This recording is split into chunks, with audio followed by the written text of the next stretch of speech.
So I was lucky enough to be invited to be on a panel here last year where I was talking about Facebook. This year I'm going to speak about Instagram. So next year I fully expect to be invited back to talk about Ello. Okay, book it now. It's okay to be square, and for those of you who do follow Facebook and follow sizing restrictions, you know it's also okay to be square on Facebook again, which is a big advancement for us. My name is Greg Hughes. I'm the Marketing and Digital Media Coordinator at Jacob's Pillow Dance Festival. I am #blessed for a lot of reasons, the first of which, and I want to put this out there immediately because I want to make sure that the photo credit, if it was cut off, I apologize, Christopher, but one of our best content creators is actually in the crowd, Mr. Christopher Duggan, who is our festival photographer. I also want to acknowledge Nell Shelby, who's our videographer, but I won't be sharing many videos today, so I wanted to be sure to give her a shout out. So social media, where are we? And like I said, I'm going to be speaking specifically about Instagram today, but I think that we take a holistic approach when it comes into how we allocate our social resources, and I want to make sure that we're giving credit to the other ones as well. So we're certainly on Facebook, and if you were to ask me to break down my social timeline on a daily basis, I would say I spend about 80% of the time there. That's not to say there's no crossover. We also have a presence on Twitter, YouTube, and of course, the beloved Instagram.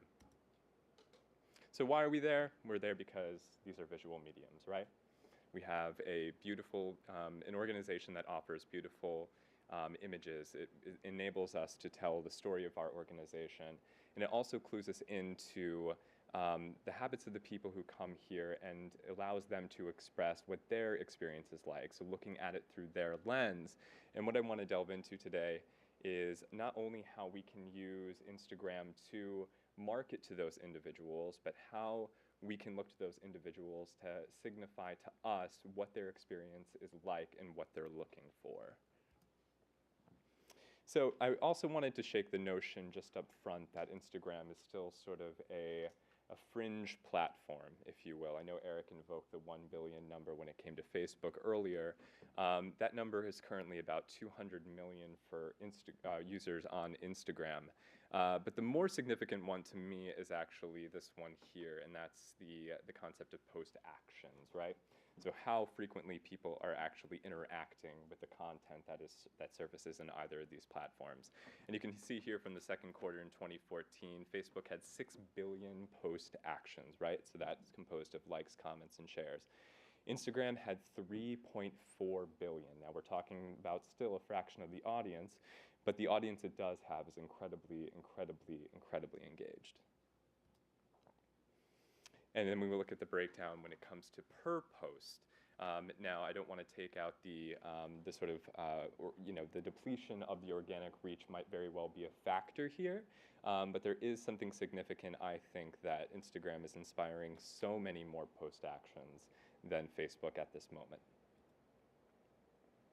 And now I want to delve a little bit into the type of content that we share, and also just to encourage not to feel confined by any sort of limitations that you may currently when it comes to what is fair game in the social sphere. This is something we think about a lot, and when I think somebody earlier illustrated a Venn diagram, and I would say that that's certainly applicable to us in terms of what we feel felt maybe 4 years ago we weren't able to share, and what we feel we're unable to share now.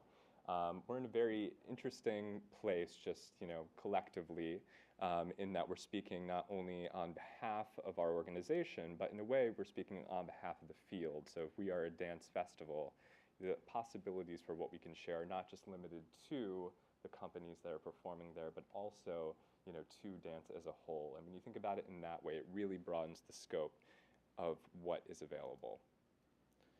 So step one, see the world through the lens of your brand. This is a post example from our season opening gala earlier in the year. This is a photo attributed to Christopher. It's a beautiful photo, one that wasn't intended solely for the purposes of leveraging on Instagram. But it's also not a situation where I feel the need to impose a million toaster filters or Valencia or anything like that. There isn't a special type of curation that needs to take place in order for it to be compelling content. I think that as long as it's thumb-stopping, as long as it's vivid and beautiful, it holds just as much validity as something spur of the moment or something that we might have previously associated with Instagram. So tell the story of your organization. So when we think about what to share, I mean, there are performance photos, of course, but between the lines, you know, the experience a patron has from their car to the performance to after the performance, you know, we're really trying to capture all of those different moments and communicating what is the most compelling for people, not just in a performative sense, but you know, the experiential, you know, what they take away from it. So this is a photo that was taken after a performance during our free Inside Out series, and this little girl, after a performance of the Emery Lacrone Dance Company, was actually given a pair of pointe shoes, and we were able to capture that moment. And there's some familiar faces.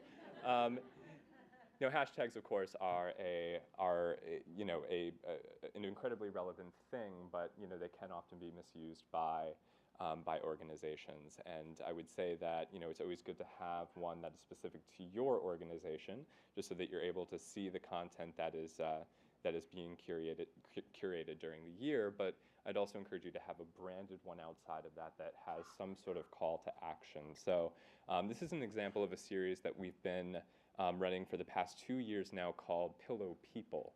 And when I talked earlier a little bit about finding out or using Instagram as sort of a lens into how other people are experiencing our organization, this is a case of when we're actually going up to individuals and soliciting that experience. In other words, asking them what their history has been with the pillow, and in some cases, sort of in a very Humans of New York type vein, posing a question. So in this case, it was, if you had to describe the pillow using one word, what would it be? And that encourages not only a dialogue taking place on the post itself, but also hopefully the Pillow People hashtag will then inspire people who are on site and who are experiencing the pillow and have a history with the pillow to then share their own experience with their own photo, and again, give us more insight into what their history is like. So take off the marketing cap. Experience your organization again for the first time. Now, I think this is an important point because, you know, we can often get caught up in in just the elements that we're trying to market, whether it's the performance itself, or a specific program. But you know, to actually step in the shoes of a patron, and as I said earlier, take that walk with them, and find out what are the key things that, you know, they're looking at when they come here. What are the images that they are compelled to put out there in their social sphere by visiting us, or when they are visiting us. And this is one that certainly pops up a lot. This is a road sign that appears just as you're crossing. This is called George Carter Road, just before getting into that free Inside Out stage. And it can be anything. I mean, if you look at, you know, search your hashtag, look at the geotag, you know, and see, you know, what are the things that how are people signifying to you how they would like to actually capture the experience. Even if it's something as simple as, you know, a playbill next to, you know, a cocktail, or, you know, a ticket being held up in front of a poster.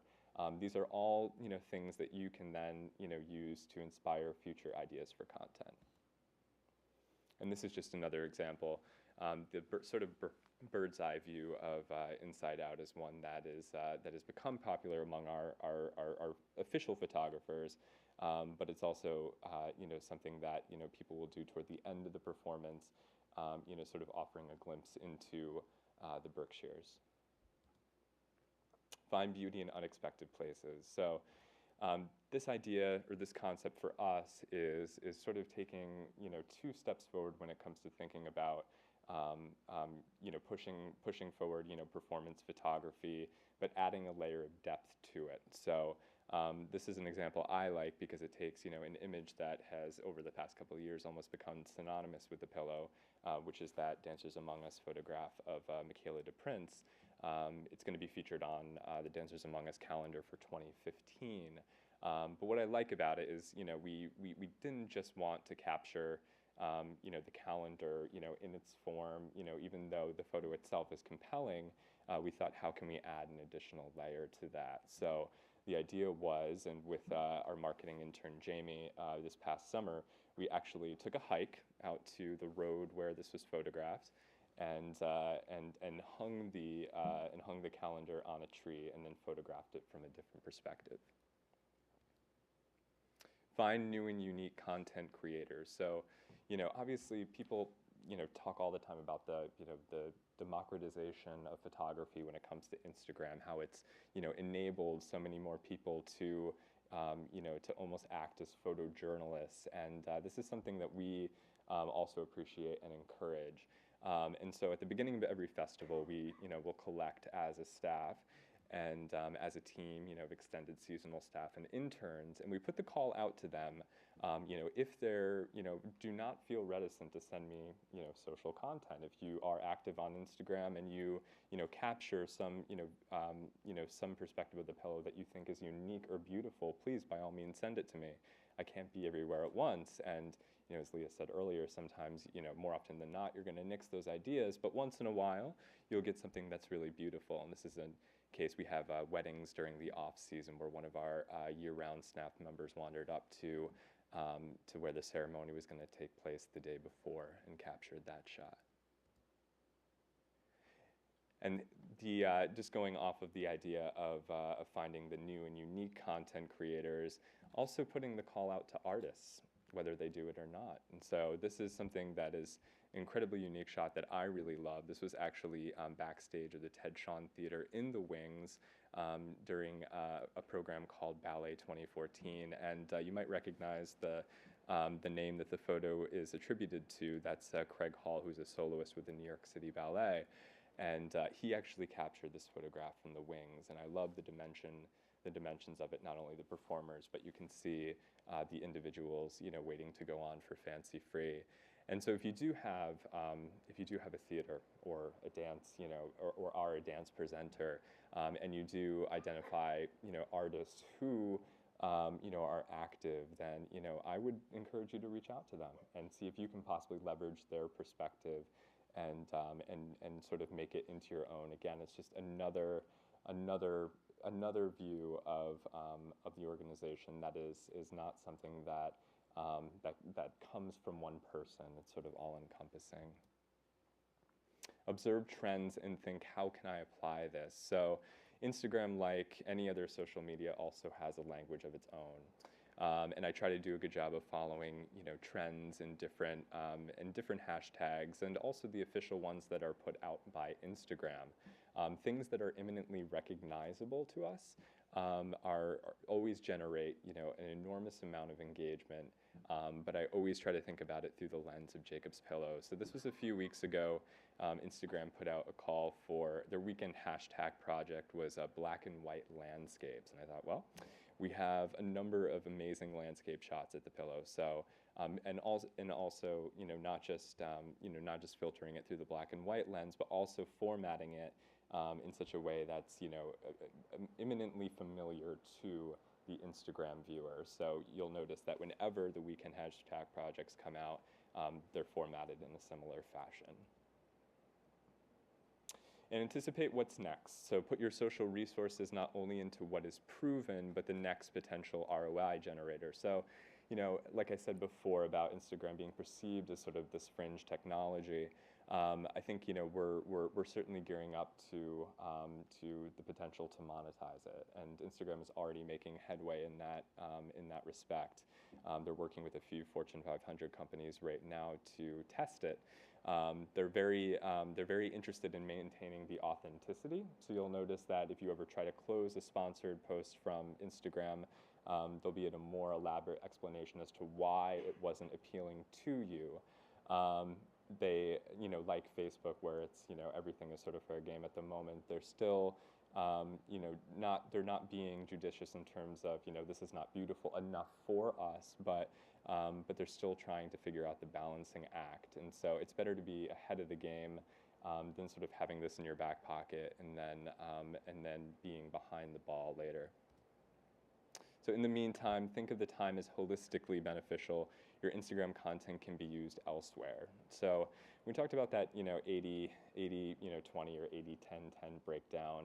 I like to think of it more in terms of crossover. So there's no reason why, for instance, on Facebook, you can't post something multiple times, but there's also no reason why you can't leverage your Facebook account, your Facebook content on Instagram. And it's also, a practice.